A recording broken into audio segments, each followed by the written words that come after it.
ব্যারাকপুর লোকসভা কেন্দ্রের জাতীয় কংগ্রেস সমর্থিত বামফ্রন্ট মনোনীত সিপিআইএম প্রার্থী দেবদূত ঘোষের সমর্থনে বাইক র্যালি রোড শো হয়। খড়দা থানার কাছ থেকে এই রোড শো শুরু হয়ে কাঁচরাপাড়া অবধি যাবে। প্রায় 30 কিলোমিটার এই রোড শো বামফ্রন্ট প্রার্থী দেবদূত ঘোষের সমর্থনে কর্মী সমর্থকরা অংশগ্রহণ করে। এই রোড শো এর আনুষ্ঠানিক উদ্বোধন করেন বামফ্রন্টের চেয়ারম্যান বিমান বসু। এই রোড শোতে উপস্থিত ছিলেন ব্যারাকপুর লোকসভা কেন্দ্রের প্রার্থী দেবদূত ঘোষ, ছিলেন বিশিষ্ট চলচ্চিত্র নাট্যকার শিল্পী বিমল চক্রবর্তী, প্রাক্তন সাংসদ তড়িৎ বরণ তরফদার, সিপিআইএম পশ্চিমবঙ্গ রাজ্য কমিটির অন্যতম সদস্য এবং সিপিআইএম উত্তর 24 পরগনা জেলা কমিটির সম্পাদক মণ্ডলী সদস্য গার্গী চ্যাটার্জি, সিপিআইএম পশ্চিমবঙ্গ রাজ্য কমিটির অন্যতম সদস্য সোমনাথ ভট্টাচার্য, সিপিআইএম উত্তর 24 পরগনা জেলা কমিটির অন্যতম সদস্য পারভেজ রহমান বিশ্বাস, পীর মোহাম্মদ বাবন সরকার সহ সিপিএমের সমর্থক কর্মী, ছাত্র যুবরাও এই রোড শোতে অংশগ্রহণ করে এবং শুরুর আগে বিমান বোস বক্তব্য রাখেন। আরও বিস্তারিত জানতে চোখ রাখুন আমার বাংলার পর্দায়। বোঝা যাচ্ছে সারা দেশে কাশ্মীর থেকে কন্যাকুমারী কচ্ছ থেকে কোহিমা যে নির্বাচনগুলো হয়েছে 190টা লোকসভা কেন্দ্রের নির্বাচন হয়েছে। আমাদের রাজ্যে 6টি লোকসভা কেন্দ্রের নির্বাচন হয়েছে। কি হলো?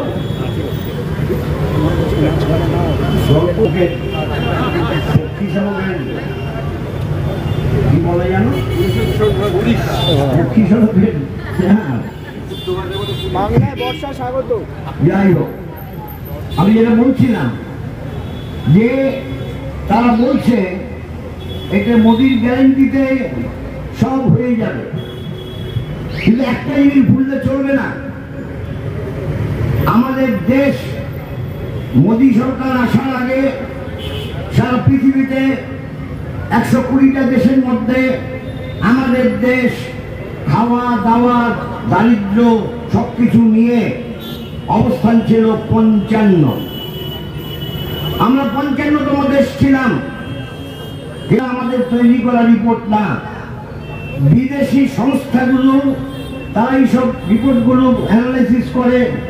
তারা বলছে 2023-এ এই 120টা দেশের মধ্যে ভারতের এই ক্ষুধা দারিদ্র, কৃষকের শ্রমিকের জীবন যন্ত্রণা, সাধারণ মধ্যবিত্ত নিম্নবিত্ত মানুষের জীবন যন্ত্রণা, গরিব মানুষের জীবন যন্ত্রণা সব মিলিতভাবে হয়েছে 111।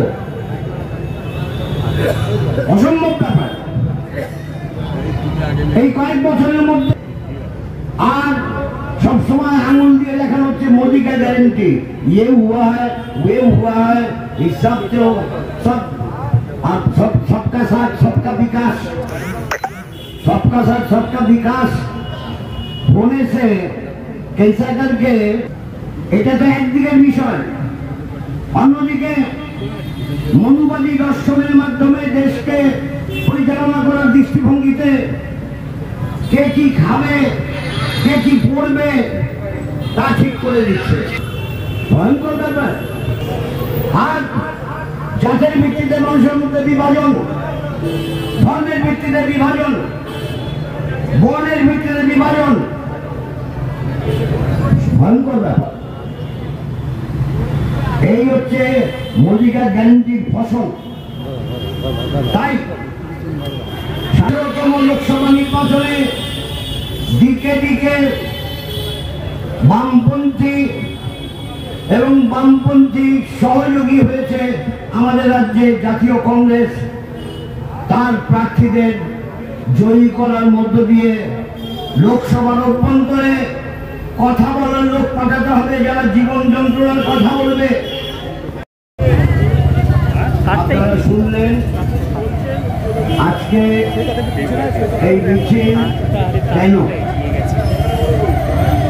একথা ঠিক। আমাদের শত্রু আমাদের রাজ্যে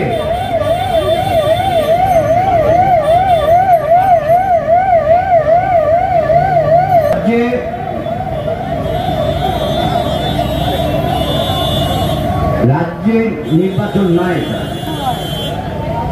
এই নির্বাচন নির্বাচনটা হচ্ছে দিল্লির লোকসভার নির্বাচন, কিন্তু দুঃখের হলো বাস্তব সত্য, তৃণমূল কংগ্রেস যেখানে যেখানে সভা করছে তাতে মনে হচ্ছে এই নির্বাচনটা রাজ্য বিধানসভার নির্বাচন।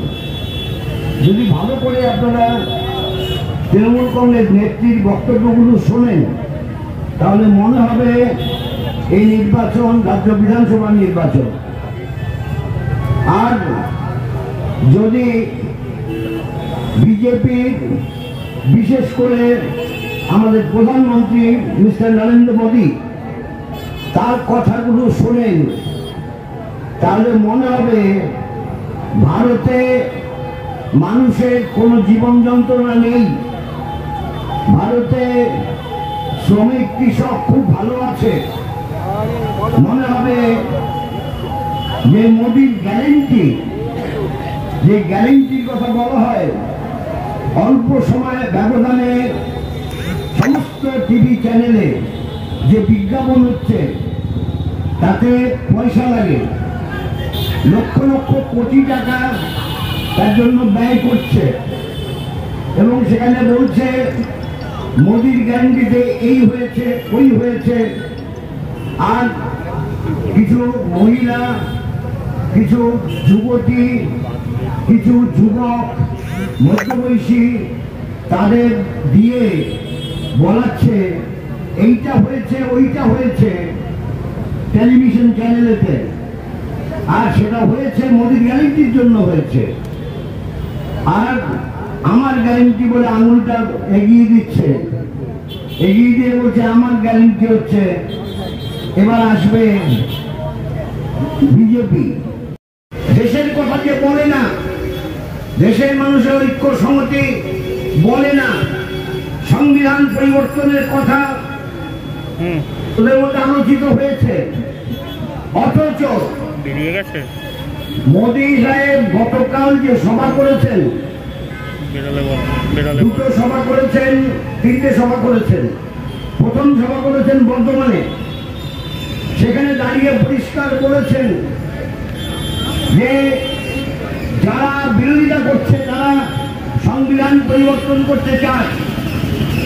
আর দ্বিতীয় সভা করেছেন বোধহয় বীরভূমে, তাই তো?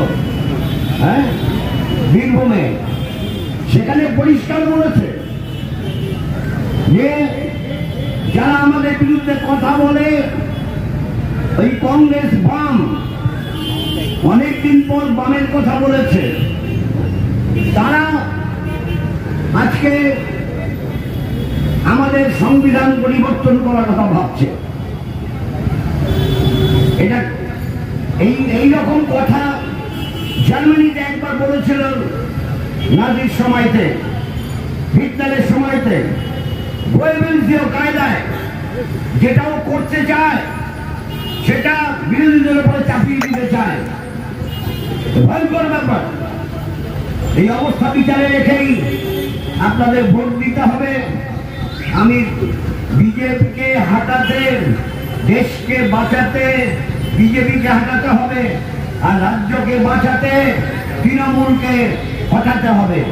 আর আমাদের প্রার্থী এই ব্যারাকপুর কেন্দ্রে আমাদের প্রার্থী বামফ্রন্ট মনোনীত জাতীয় কংগ্রেস সমর্থিত কংগ্রেস দেবদূত ঘোষকে বিপুল ভোটে জয়ী করার জন্য আপনাদের সংকল্প গ্রহণ করতে হবে।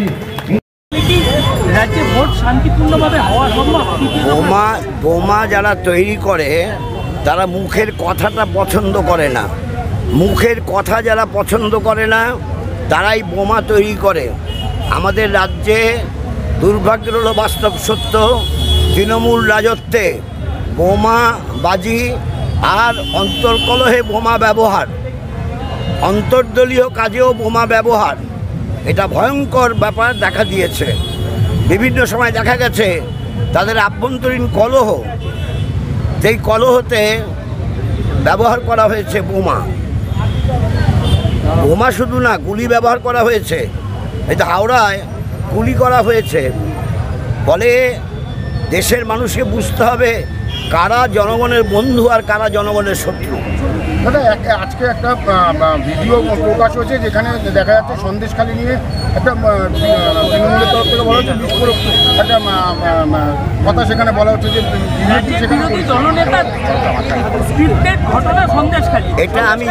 এটা আমি দেখেছি, আমি বুঝতে পারছি না এটা ফেক কিনা, তা বুঝতে পারছি না।